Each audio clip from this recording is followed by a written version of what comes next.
Welcome back to Community Talk Radio. This is Project Independence and You, Talk of the Town on LIU Public Radio.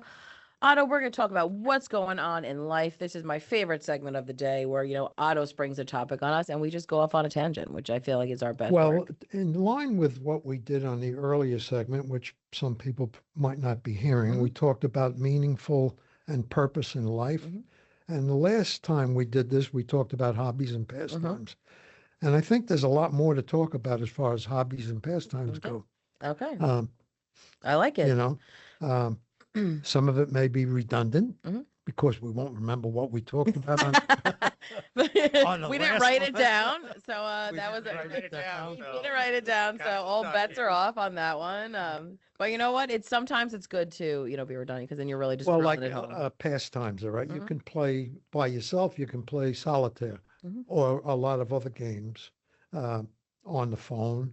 You can actually play solitaire with real cards, like people used to do. That was a Kristina favorite. And if you have the good fortune of having somebody around you, you can take the time to play games. Like you ever play Yahtzee? Of course I've played Yahtzee, yes, many times. Yeah. I hold the record, by the way. Wow, of course you do. I mean, I'm not surprised that you would hold the record. But it was just broken by my daughter. Oh. 630 I had. I had like 5 Yahtzees. Gonna get you a t-shirt that says Yahtzee champ.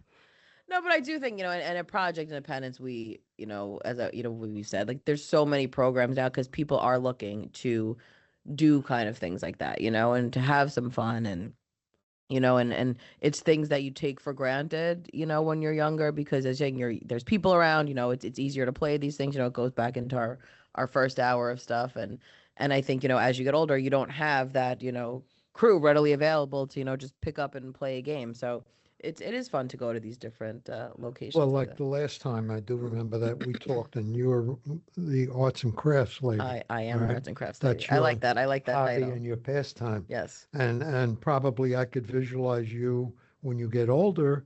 Well, you are getting older as far as that goes. Right. Yeah, as it goes. I like that. I like that you acted like I stopped time and I was going to roll with it. Yeah. I was rolling with it. I was like, I just stopped. Yeah. But that's good because already you have a lot of things you like to do. And I do believe you develop these habits of having hobbies and pastimes at an early age. Agreed. You can learn new things as you get older, but I know me again as a kid, as an only child, back in my era, saving comic books and saving stamps and all those kinds of things were what a lot of people did. I dabbled in it because also Kristina loves collecting anything, right? So it doesn't take much, and my husband laughs at me because I had to turn in my lease, right? And get my new car. And, the saddest thing for me is that there's so many stickers for my travels on my car, right? So every time I go, I get a sticker, for my window, and it's fun. I get to look at it, and it's just like a fun little thing, right? So Jay was laughing at me because he said, you're the only person, this is what is upsetting you the most, is that your stickers are on this car. So my lovely husband heated those stickers up and got them off the car, and then I came home.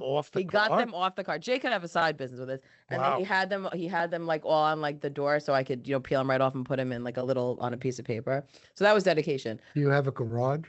Yes, I have a garage. Of course, I have a garage. It's my, that's where the inventory goes. Way back. That's the warehouse. Yeah, that's the warehouse, my friend. Doesn't hold the car. Yeah, no, but way back, I had a brother-in-law who's not with us any longer either, but he had a collection of old license plates, beer signs. Yes. In his garage. His garage was like a museum. I like that. So what I'm saying to you is, as opposed to putting them on your car, put them on a poster So that's what we board. did. So that goes back into my arts and crafts. Over the years, well, that's what we you did. Can have like these posters in your garage. I have to show you a picture one day. My husband and I did this together, and it was really fun because in addition to collecting stickers, right? That's not where it ends for me, right?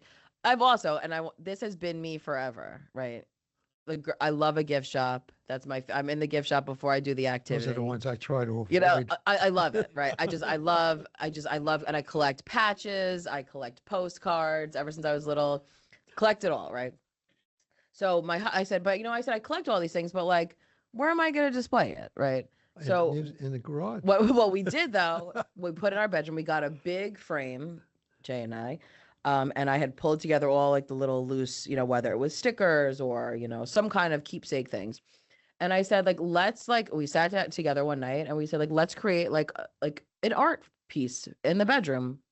And it was so good. It was so fun because on top of that, and this goes to like hobbies and stuff, because we were sitting there and you were reflecting on the trips. And then we were saying like, oh, like, are we missing something from one of our travels? Because we've been together so long. So we've been to like a lot of different places and done things. And it was just such a fun activity. It's in my bedroom, right on the wall now. And it's so fun. I mean, listen, it's filled. I'm gonna have to do another one at this rate. But it was just something. And I look at it and it's just makes you happy. Yeah. Right. So it's like, it was just a great thing to do, and I highly recommend. One of the things I regret, I had the good fortune of over the years, because of business, played a lot of golf courses, and I'm sorry I didn't collect scorecards. Oh yeah, from all the courses. You needed me. You know who would have been collecting that? That would have been me. Yeah. But I didn't think about it back then. I know. My wife and I started doing our road trips years ago before the pandemic. We would get a magnet, magnets, and if you go in my kitchen. Yeah. One side of the refrigerator is magnets domestic, and the other side are any place we've been overseas. And it's just, you're right, it's a lot of fun. And now we're getting so many of them, the refrigerators don't hold them anymore. So my sister-in-law had done this. You get a piece of metal and you put it up on the wall, and you cover it with wallpaper, you paint it so it looks like the wall. Yeah. And then everything just sticks on it. But these are like hobbies and pastimes. They are, absolutely. Well, my wife... Wait. I know, you can't see my face. She collects coffee mugs. Oh, Kristina also. I want to be clear. I also did that, but then during COVID, I had to, come to terms with I have no more room for a coffee mug. Oh, we really don't. It's like I tell her all the time. I said she likes tchotchkes. She likes little things. She likes. I get it. You're talking to a tchotchke girl. So many shelves in my house. As you can look around you at the design of this radio station. You're like my brother, right? And I'm the tchotchke. My brother is like, the minimalistic guy. So it's like, I said, you bring anything else in this house, it's going to explode. Just from the sheer volume of. No, it is true because Hummels. Yes, of course. My mother used to collect Hummels. Oh yeah. Right? And eventually we wound up with so many Hummels that we didn't know what to do with all the Hummels. Oh. Yeah, I had a neighbor who did that. She had her living room was literally a couch and glass cases filled with these beautiful pieces. Don't get me wrong, but that again, it's like it's hard pastime, right? But if I ever move, what am I going to do with 1,000 coffee mugs or whatever she has now? What happened with my mother's stuff? Yeah, what happened to the Hummels? What'd you do with them? Yeah, because it was distributed among many people. One wanted this one wanted that one. We had one that was a Hummel of a milkman. My father. Oh, because your father was So we kept that one, but again, the reality is we didn't really want 100 Hummels. Are they considered collector items? Well, yeah, I know, because all these things seem like they're worth a lot of money until you have to look for a buyer. You have to go to Roadshow, show on PBS. Yeah, and it becomes that could become a hobby, is reselling stuff. Yeah. Well, now you sound like my husband, right? Well, like because Jay is always trying to say. Because and like I said, this has been me forever, right? Well, and I blame my mom. Son-in-law, who you know. I do. I blame my mom because she was like, "Let's get it. You want this? Get it." Because I'm, as a true millennial, I was a Beanie Baby queen. So the amount of Beanie Babies that I have are astronomical. That I whipped out because a few years back I had a '90s themed birthday party. So I brought out all my things, and because and Jay's like, you got to sell these, you got and of course at the time you're convinced you're going to become rich from collecting all these Beanie Babies, but you're not. So they just sit in a storage box right now, but it is something. But that's like a great hobby though, because going through things, and obviously, right, I'm 40 years old. The amount of stuff I've collected in 40 years, I could only imagine the amount of stuff I will have at 80, so I do think that's like a fun pastime to go through, because maybe you do have some gold, and there are things like eBay and there's different, even libraries have been doing different kind of like little appraisal things too. So who knows, check it out, see what you got, right? Well, like old dishes, all right? My mother had dishes. Years ago, everybody had sets like of these, like China. silverware, Yep. china. And you find out that most of the time the china wasn't really expensive china. Right. Because they couldn't afford to Of buy course. expensive Right. china. Right. So then you try to get people to take the china. And they don't want it. They don't want it, especially this Younger- generation doesn't register. China is a thing. Like nobody for a wedding No, is the getting younger China generation, anymore. Yeah. that Because I didn't do that for for one mine. major Yeah. reason is most younger generations nowadays do not have dinners at home like the older generations did. You know, usually you go out and you don't have it in your house, which recently we found out is a loss, and we started coming close to that. Well, like we play this game, Mexican dominoes, with members of the family, and then we order takeout. Yeah, I like that. Yeah. I don't think it needs to be home cooked. Like, let's be clear. You could still have a lovely dinner, you know, and less stress, you know, by just getting some takeout. I totally support your Well, that's inside dinner. essentially every Friday night at my house because my grandson and my son come over, and my sons, they all play this game with cards, Magic. The Oh, Gathering. yes. And I do Legos with the little guy, and then we just order a pizza or Mexican or Oh, Chinese that's or so whatever. cute, yeah. But when they were very young, my oldest was very young, we had dinner once a week that was made by one of us. Either they came to our house or we went to my sister-in-law's house. We sat and had a meal. And I remember telling a group of students about 10 years ago that my family, my 4 kids and I, we had dinner every night together at the dinner table. You know, that was just what And we that's did. shocking. And still to this day, when they come over, we sit at the dinner table and we eat. We don't eat at table. And even if it's takeout, but we're sitting together and we're Yeah, we'll do talking. that. No TV. Everybody's all put their phones aside, you know, unless something happens. But yeah, but a home cooked meal, Well, we still do that. And my daughter, who's moving back to New York, she tells us, Dad, Wednesday night is pasta night. We're going to come over. We're going to all gonna cook I'll pasta. come over too. Sounds great. But it's so much fun Yeah. to do that. And it's not a hobby, but it's not collecting what we're Still, talking about. but it's well, like it's But these are traditions that Yeah. like I said, we had them as a kid, but we've altered them for if it's takeout or if it's DoorDash, Right. it is what it is. No. But you're all together still having a meal together. well, which what I we think is did was important. we had 6 of them living at home, and they each had a night where they had to cook dinner. That's great. Oh, that's a great. good And there one. were some very bad dinners. Yeah, well, you told me you like kale, so there's no way there's a There's dinner that some can have. very good- Actually, one daughter knows how to do that. Oh, wow. There's some very You bad know what I dinner. do with kale? I throw it in the I garbage. love kale. I I'm a agree, kale I get it. gal. Oh, when you eat kale with this Irish oatmeal in it, it's great. It's really good. No, but you were talking about hobbies, and the thing is, collecting can get expensive Yeah. as a hobby.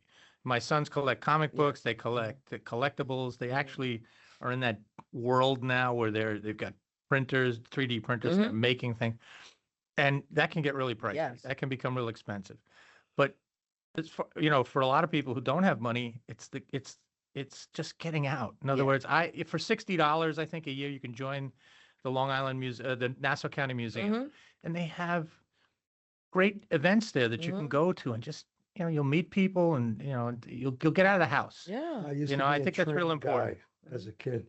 Yeah, trains. Yeah. My brother was a big Yeah. train guy. It was big back in My dad and we my had a huge grandpa train was a set in big our yeah. basement when I was growing up. Yeah, my grandpa, my dad. And there are still people who have trains as a hobby. You go to, once in a while, you'll see like rooms twice the size of this, where the club will come together Right. and put these big. But you know Yeah, what because the- there's the train club. You know what's that's seen a Northampton. resurgence? You remember Victoria, right? Who engineered this show? Yeah, She's yeah. now a midday on WBLI, which I'm very proud of.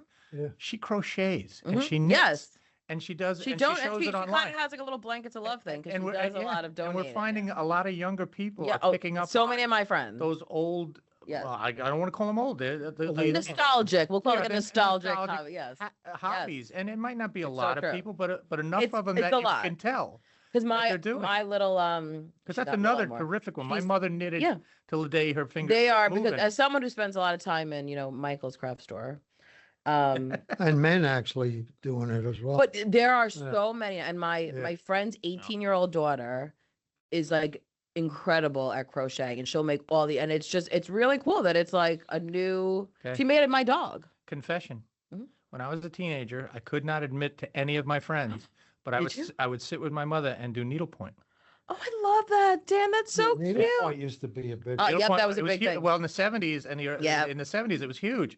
And I was a teenager, and I would. That's I adorable. did I'm a really foot- glad you got that out in the I open. mean, they're all gone now. I didn't keep them because it was, Yeah. for a Yeah, you're teenage not like- boy, that was kind of You're like, let embarrassing. me hang this up on my wall. Yeah, Mom, could we? Aw, Dan, that's Yeah, just and so. because my mom crocheted Yeah. and knit. Mhm. Like I said, she's very arthritic until she couldn't Yeah. anymore. I Yeah. mean, she did it her whole life. I still have pieces that she did Yeah, for my kids, Mhm. My blankets mother and stuff did the like that. same thing. She Yeah. did all of that. it's incredible. And I tell students this, and they kind of strange because I show them old television shows from the 60s. My older sister, I have 5 sisters. My older sisters would get the pattern, get the material. We still have a sewing machine at home, and make their own clothes. Yep. Now that's something you think about of the 1800s, Right. Living on the prairie. Right. But this is the 1960s, Yeah. 70s, and early 80s Yeah. here. I the way actually we did have a things. receipt that my mother kept, 1933. She bought a Singer sewing machine for Oh. $100, which was a Which lot must of have been a money. lot of money, but yeah. Yeah, Yeah. and she was a live-in maid Mhm. at this home in Minnesota at the time. Right.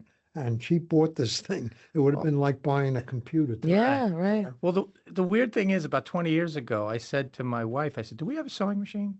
She said, "No." So I bought one. I don't care if we didn't use it or not. Yeah, but you I like, thought it was just have something it. we Like, it should have have. in the I house. like It's that. been used. Don't get me wrong. As a Yeah. matter of fact, a friend of my wife's borrowed it. Mhm. We lost it for a year. Finally got it back. But yeah, I get it. It's one of those things that it's like having a tool. Like for Mhm. us, tools. Right. Why do I have this tool? I'll use it Yeah, maybe yeah. twice a year, Mhm. but it's there, Well, and, in and my you can use it if you want to. Childhood, every house had a sewing. Yeah. A sewing machine. Yeah, we had 2. And the other At one thing they point. had was these darning, The like, darning needles. Yeah. Mhm. Yeah. Yep. yeah, you would, like socks, you And you- put inside this thing and the sock Yep. would And go Yep. you over pair it, the socks. and they would actually sew the hole in Yeah. the sock. Mhm. Yeah. All right. Now you buy pants with holes in them, you know. Well, again, I show my students an episode of All in the Family, and it opens up with Edith darning a Yep. sock. Right. And the 2 young people there, the 2 kids, they say, "Mom, why are you doing that? Why don't you just buy a new one? Mhm. Just throw it away and buy a new one."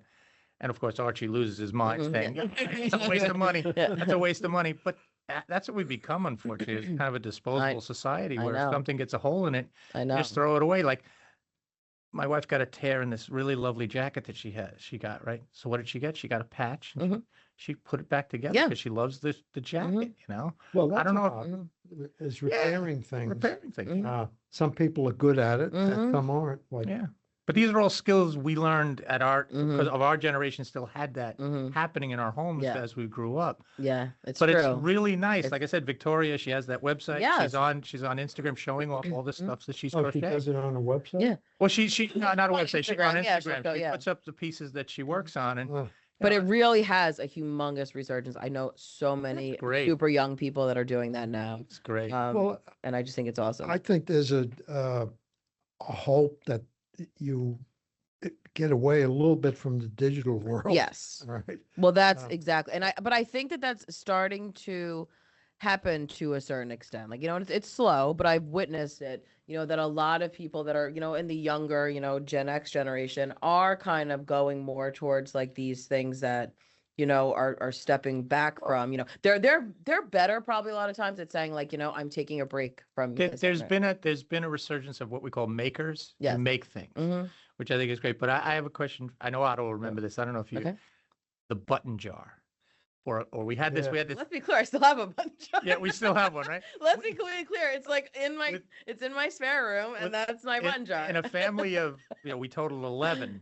We didn't have a button jar. We had, those tins you'd get cookies in Yes. for Christmas. Uh-huh. Yeah. That was filled with Yep. buttons. Yep. Because if anybody have had a loose button Yep. or threw our shirt out, they took the Always. buttons off and they threw them in that. And let me can. tell you, I've never actually taken a button out of my button jar to do anything with it. No. Because I You literally, throw 'em in, but you I'm never like, I use need to them. save this button. It came on here because what if it comes off and I'm going to need to replace this button? Literally have never taken it. It looks cute in my mason jar, right, for like aesthetic, but never took a Well, button. I think this tin had about 500 yeah, buttons yeah. in it Oh, when and my it's a- parents. it's a but- picture trying to find the button you need Yeah. amongst this When sea of you buttons. buy a shirt nowadays, a man's They come shirt, with two Yeah. got extra two buttons. buttons. Yes. And I'll bet you out of 1,000,000 buttons, maybe 2 have been used, Yeah, right. Yeah. on the extras. Yeah. Because people are just not going to do that. No. No. Well, I've sewed repairs on clothing. Yeah, I I'll like I sew the button, that Or they sew a get thing, button but back right. on. But like I'm never actually getting the spare, that's been like lingering No, that's around just in my That's just drawer. another collection. Yeah, it is. It is, it's like a collection of, miscellaneous nails. But I think these are things that a lot of our audience will recognize. Absolutely. And I think, if someone out there picks up crocheting or knitting again, or joins the blankets of love. the blankets of love, I think that's, Yeah, I think that's part of what we had in the earlier segment is meaningful purpose, whatever. Like I'll do puzzles, jigsaw puzzle. And not that there all the time. Maybe I go in 15 minutes and it's just like something. And then you finally finish the puzzle and you find out there's a piece missing. And you're like, of course, my son-in-law. Because she's calling out his son-in-law. I sent him a picture of the puzzle he gave me with the piece missing. He said, "Oh, we just found that on the floor last night." What's funny about that is, Otto, if I ever give you a puzzle, be aware I might have taken a piece out just to make you a little nuts. You might throw a piece in from a different puzzle to No, really that throw used to be a game that within families, all right, somebody would withhold the last piece. All right. You know what? I tear the last piece out of a book, the last page out of a book, drives somebody, especially a really mystery, drives someone insane. Take the last chapter right out of that there book. you go. But it's true. There are so many things, and I do think, listen, I know not everyone, is a maker and stuff, but there's so many different ways. And I think when you do make something, it's having so many wonderful effects. And then you have this kind of tangible product. I said that last week. I said, making a gift basket for someone that I love and care about. And everyone's always like, oh, Kristina, you should be doing this as a business. But like, that's taking away the thing that I love the most about it is because I know you. Right. So I know that these are your favorite. So it's fun for me to, go because it's a process too. It's not just I love going. And so if I say I'm going to make Otto a golf theme gift, right? So I'm in stores and I'm like, my brain is, I like to look around. I like to peruse and I'm like, oh, this will be perfect. So, and I'll just pick up little things from different places. Right. So that's part of the whole process for me is, like finding all these things. My friend's having a baby. So I knew like the theme that I wanted to go with. So I was like, each store, I was like, let me just see if I could find something that's, going to be a nice piece of this, and then putting that all together is just so fun for me, Well, it's kind of like what we talked about with me on an earlier segment about photo management. Yes. All right. And I'm learning, believe it or not, constantly about how to do that. I wish I knew how to do it when I started 20 some odd years ago. But the management of the process of managing history. Yep. Old photos in particular, because there was only one of it, right? Of them, and that's it. Even the new ones, the management of these photos becomes like almost a nightmare because it's worse now. It's worse now. Yeah. Like it's so you're right. Like in the history, the process of it's organizing them so they really will mean something. I look and I say to myself, like I have a lot of stuff on Google Photos, all right? It would probably take 20 years for people to look at all of it, but I have it organized by category of what might be of interest to you, all right? But that's a slow process. But I look back on that, and really that's like a hobby. I would check too with that your Google, because Google has some, I hate to say it, they have some AI things that will help you group those photos for you. In other words, I just said you before. Yeah, I must have missed it, but they will help you group things by face, by name, by time. I just talked to AI this week. 100. I'm not making this up. 100 pages. All right.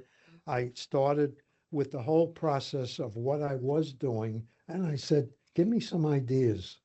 I said AI, right? And it came back with the idea: set up a photo master with all the pictures of a given family in that master. Right, in that master. Yeah.